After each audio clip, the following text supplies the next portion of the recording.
ప్రేక్షకులు వీక్షకులకు ప్యానెల్లో ఉన్న పెద్దలకు మిత్రులందరికీ కూడా సార్ ముఖ్యంగా సార్ మీరు ఇంకా నిజామాబాద్ మీకు వచ్చినట్లేదు సమాచారం. ఈ రోజు అయితే భయంకరమైన వర్షం. Okay okay. మనం మామూలుగా వర్షాకాలం కూడా చూడము.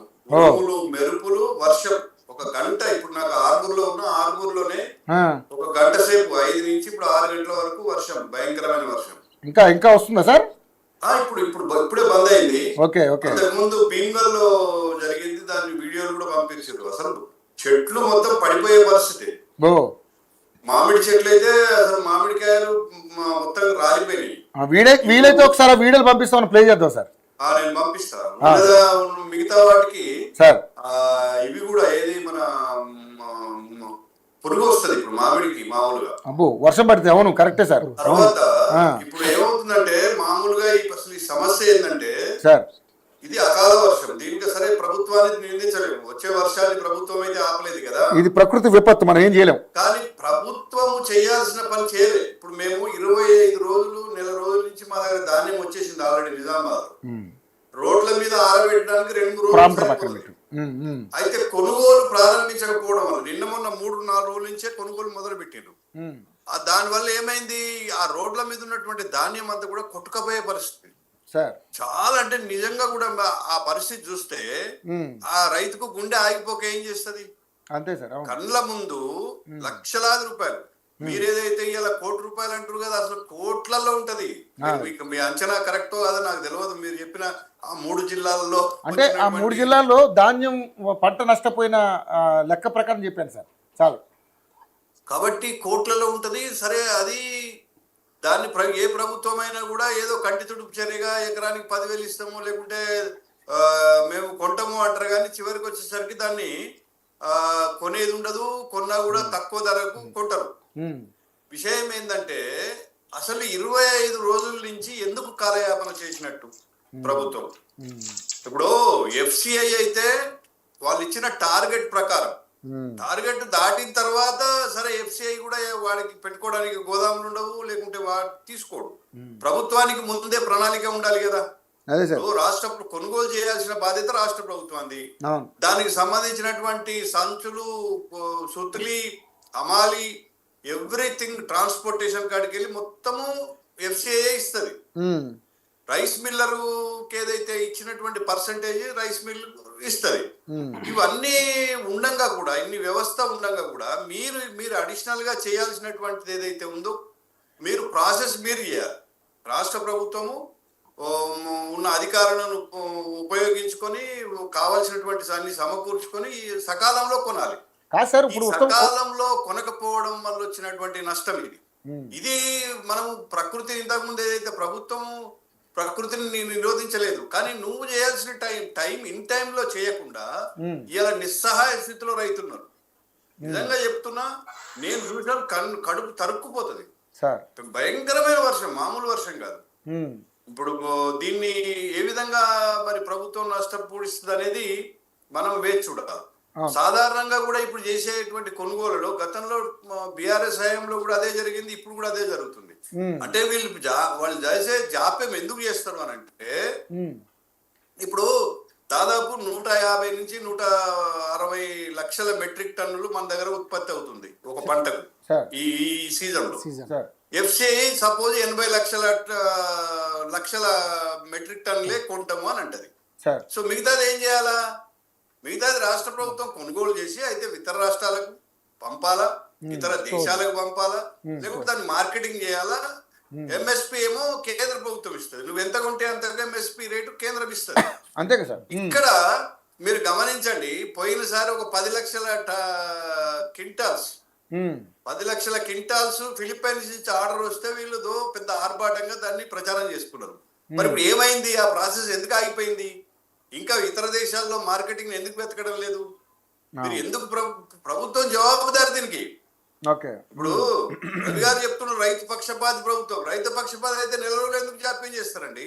అయితే ఇక్కడ కల్లాలు పాపం రోడ్ల మీద, నడి రోడ్డు మీద ఒక సైడ్ అంతా రోడ్డును ఆక్రమించుకొని ఆరబెట్టుకొని ఆడ ఎదురు చూసే పరిస్థితి.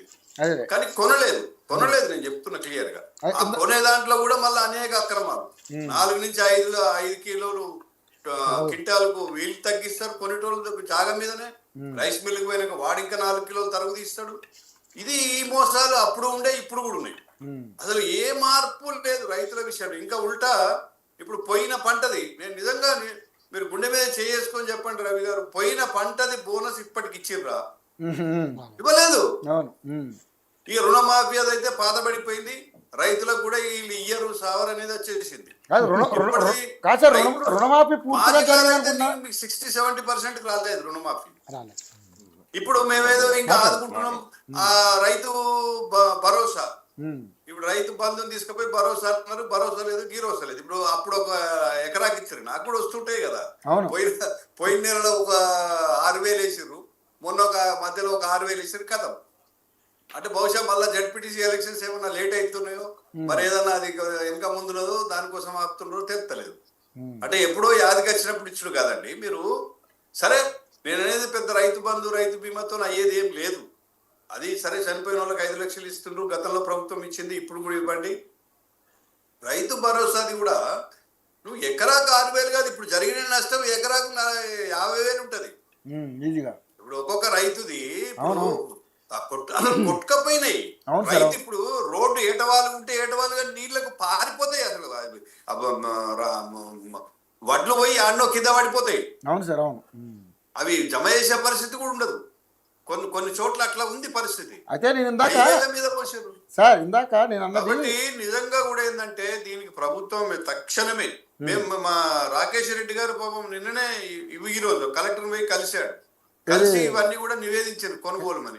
లోపల వర్షం వచ్చింది, సాయంత్రం విపరీతమైన నష్టం జరిగింది. ఆరుమూరు ఎమ్మెల్యే రాకేష్ రెడ్డి గారా? ఇప్పుడు ఉన్న ఎమ్మెల్యే గారు రాకేష్ రెడ్డి గారు పోయి కలెక్టర్ గారికి ఈ రోజు మెమోరాండం కూడా ఇచ్చారు. నేను ఇందాకే చూస్తున్నా ఏమేమి అడిగిండా అని. సో ఇప్పుడు ఏంటంటే ఇప్పుడు జాప్యం చేశారు.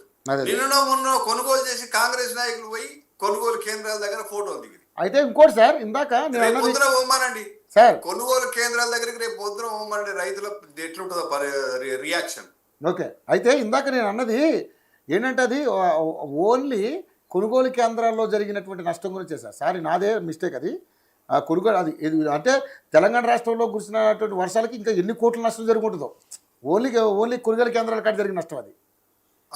ఓకే ఓకే, ఆ కోటి రూపాయలది. ఇంకోటి సార్, నేను అదే అంటున్నా, ఇప్పుడు మా జిల్లా ఉంది, ఇవాళ వర్షం వచ్చింది, దాన్ని అంచనా వేయలేము. ఎస్ సార్ ఎగ్జాక్ట్లీ అంత నష్టం జరుగుద్ది. అవును, ఇప్పుడు నాకు అనుకున్న నేను వర్షాకాలంలో కూడా చూడలే అంత ఈదురుగాలులు, అంత వర్షం.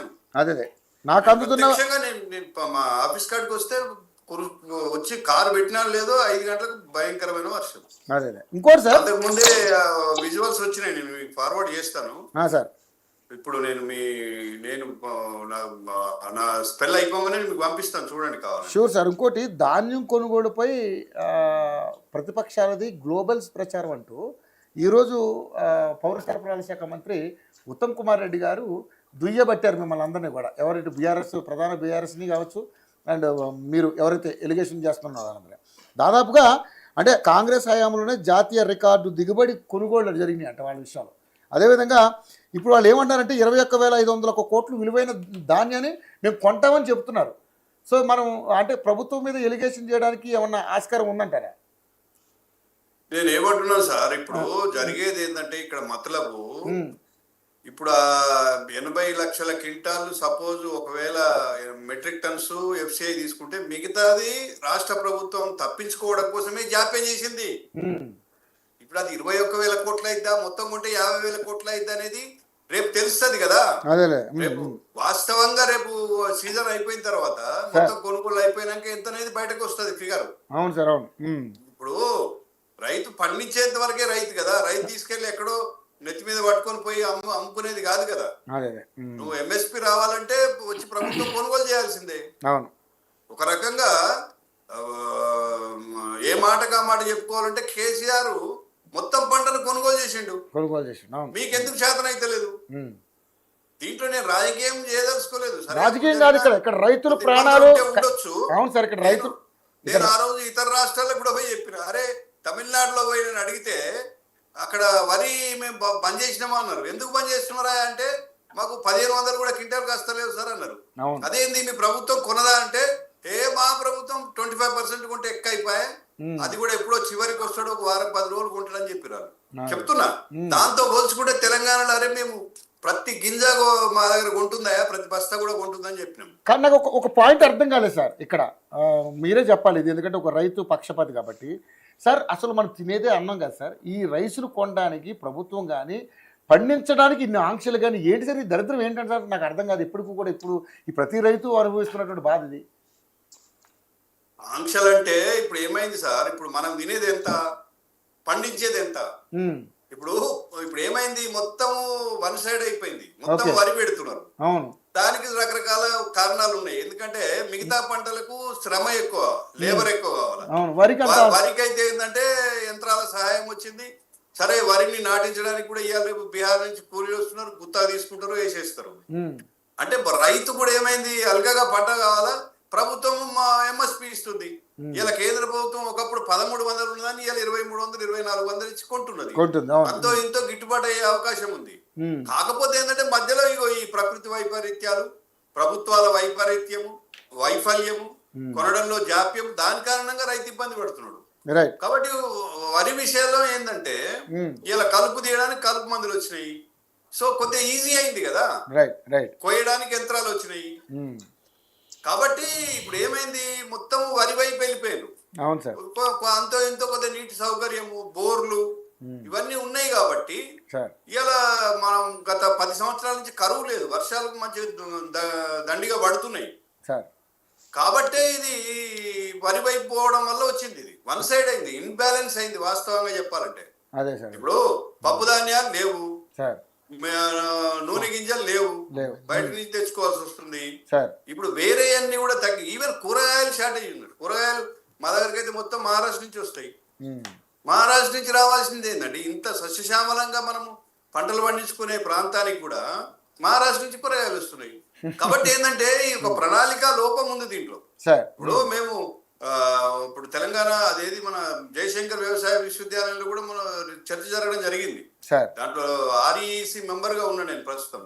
అక్కడ ఒకటే చర్చ, ఇప్పుడు మీరు ఏదైనా చేసి ఒక సమగ్రత తీసుకురావాలా రైతుల్లో. ఇప్పుడు రాబోయే రోజుల్లో దేనికి డిమాండ్ ఉంది అంటే, ఇప్పుడు పెట్టారు కదా రైతుల ముంగిట్లో శాస్త్రవేత్తలని, లాస్ట్ ఇయర్ పెట్టారు, ఈ సంవత్సరం కూడా పెట్టారు. దాంట్లో కొంత ఎడ్యుకేట్ చేస్తున్నాం, కానీ ఇంకా రైతుల్లో కూడా మార్పు వస్తలేదు. ఇప్పుడు రైతులు కూడా ఇప్పుడు సపోజ్ మే ఆల్రెడీ మేలో వస్తుంటాయి ఇవన్నీ అకాల వర్షాలు. ఇంకా 15 రోజుల ముందు పెట్టి ఉంటే ఇంకా 15 రోజుల ముందు వచ్చేది కదా. ఇవన్నీ ఉన్నాయి అంటే అనేక సమస్యలు ఉన్నాయి. ఒకటేమో అవగాహన లేకపోవడము, ఇంకోటి ప్రభుత్వాలు వైఫల్యం. ఇందులో మాత్రం క్లియర్ గా ఈ మా జిల్లాలో, నేను ఇంకా మిగతా జిల్లాలు ఇంకా నేను స్టడీ చేయలేదు, తిరగలేదు. 10-25 రోజుల క్రితం వచ్చిన ధాన్యాన్ని కూడా ఇప్పటికి కొనకపోవడం వల్ల రోడ్ల మీదకి ఎక్కి రైతులు ఆందోళన చేశారు. ఆందోళన చేస్తే 3 రోజుల నుంచి మొదలు పెట్టారు. ఇప్పుడు కొనుగోలు కేంద్రాల్లో ఉన్న రైసు కూడా తడిచిపోయిందంటే పరిస్థితి ఏ రేంజ్ లో ఉందో అర్థం చేసుకోండి. అదే మరి ఇప్పుడు ఎక్కడ పెట్టాలి? ఇప్పుడు వచ్చిన ధాన్యాన్ని అంతా కూడా నిల్వ చేయడానికి కూడా వీళ్ళు ఎక్కడ పెట్టుకుంటారు? ఎన్ని గోడౌన్స్ కావాలి దానికి? గోడౌన్లు కావాలా, సంచులు కావాలా? ఇప్పుడు తెచ్చుకొని ఇంట్లో ఎవరికైనా వస్తుంటే పెట్టుకున్నాను, 100 సంచులు పెట్టుకునే సౌకర్యం ఉన్నా కూడా సంచులే. ఇప్పుడు అది మనమే అలవాటు చేస్తుంది. రైతు దగ్గర ఏం లేవు, మనమే సంచులు ఇవ్వబడితే, మనమే జోకబడితే. ఇప్పుడు అసలు టైంకి ఎత్తేస్తుంది. ప్రభుత్వ వైఫల్యం. నేను చెప్తున్నా, రియల్ గా కూడా నేను రాజకీయంగా మాట్లాడడం లేదు. నాకేమి ఏ పార్టీ మీద ఇది రాజకీయ అంశం కూడా కాదు సార్. రైతుల ఆక్రందన, రైతుల ఆక్రోశం, రైతుల బాధ, రైతుల పడుతున్నారు. నిజంగా చెప్తున్నా, ఇది వాస్తవంగా పరిస్థితి రాకూడదు. అందరం కోరుకుందాము. ఇట్లా రాజకీయాలకు ఇప్పటికైనా ప్రభుత్వం మేల్కోవాలా. వాళ్ళు ఎవరైతే నష్టపోయినరో, ఇప్పుడు ఏదైతే తడిసిన ధాన్యాన్ని కూడా కొనుగోలు చేయాలా, అదే ధర ఇవ్వాలని చెప్పేసి నేను డిమాండ్ చేస్తున్నాను. Right sir, right. ఇక రామూర్తి గారు, నమస్కారం. రామూర్తి గారు, నిన్న అంటే సరే కేటీఆర్ గారు మాట్లాడారా లేదా అది రైతుల విషయం పక్కన పెడితే, ఈ రోజు నిజంగానే